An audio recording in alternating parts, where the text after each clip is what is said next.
Now, Jojila Tunnel saw the light of the day on Tuesday after a breakthrough was achieved through a blast in the last 2.5-meter distance. With this feat, the world's longest single-tube bidirectional bypass at the record height is nearing completion.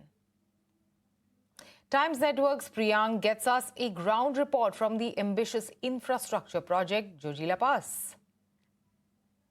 India has once again captured the Himalayas and they have managed to conquer it. This is the Jojila Tunnel, which is a 13-kilometer long tunnel which will be connecting Kashmir to the Ladakh.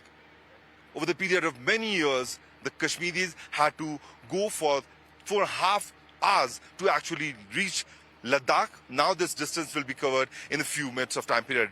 This is a 13-kilometer long tunnel which has been made over the period of many months. In fact, fighting with the extreme weather condition, this tunnel workers have done tremendous work. In the year 2023, around 170 workers were trapped who were finally evacuated from the location.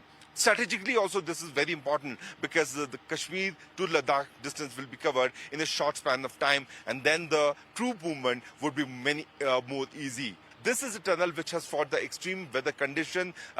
Avalanche had been a major factor, because of which many times the work was halted, but the morale of the workers and the companies was not at all demotivated. The tunnel has achieved a breakthrough, and in few months of time period, this tunnel will be operational and open for the commuters to move from one location to another location. 9th of June is going to be a milestone for the history of the modern India.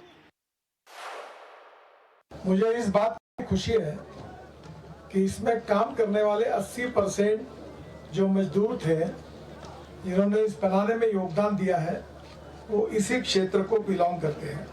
और मुझे आज खुशी है कि हमने estimated cost से इसमें 12,000 करोड़ तक जो कॉस्ट थी वो पूरा सब प्रकार का काम पूरा करके हम 60,000 करोड़ के अंदर करेंगे और कम से कम 5,000 करोड़ की बचत हमने इस काम में की है। Now, after months of uncertainty,